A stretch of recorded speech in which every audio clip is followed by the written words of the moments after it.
Pulse of the People, we head to Columbia, Missouri for the Missouri Tigers. Pulse of the People, we do a chem check on how the fan base is feeling entering in the 2024 season. We're about in spring ball now. How are the fans feeling? And who's feeling better than the Missouri Tigers right now? The vibes are sky high for the Missouri Tigers, and they should be. They just came off an 11-win season, a fantastic season. They closed it out with a win over Ohio State. The last time that they had a 10-win season, you got to go all the way back a decade to 2014 with Gary Pinkel as the head coach and James Franklin as quarterback. Not the Penn State James Franklin, different James Franklin, but it's been a decade since they've reached these heights. So vibes are high. Vibes are really high.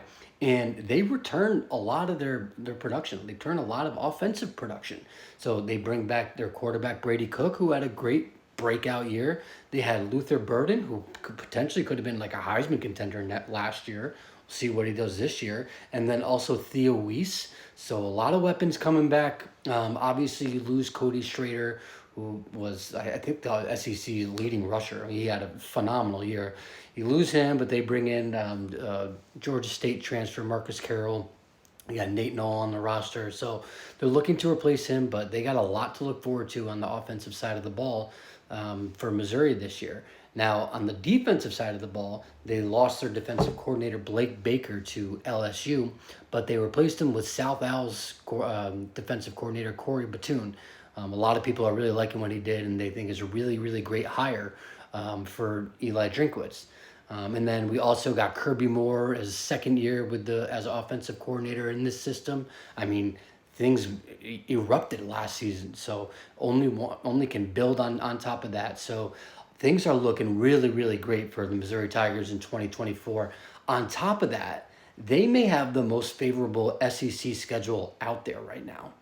Their out of conference is Murray State, Buffalo, Boston College, and UMass. I mean, you can't get much easier than that. That's like kind of circa last year with Michigan's out of conference schedule. So they have those 4 out of conference games. They have no Georgia. They have no LSU. They have no Texas. And they play the bottom 4 of the SEC. They play Vandy. And then their last 3 games, they end with South Carolina, Mississippi State, and Arkansas. They have 3 kind of tough games sprinkled throughout here. They got Bama, they got A&M, they got Oklahoma, but they have a very, very favorable and manageable schedule going into next year. And there's a lot to look forward to here. They have a serious shot to contend for the SEC championship. They have a serious shot to get a bid for the 12-team playoff. Their talent acquisition has been awesome. They have the 21st ranked class in 2024. They have the 13th best transfer portal class. They signed 5-star Williams Nwaneri. They brought in 10 other 4-stars.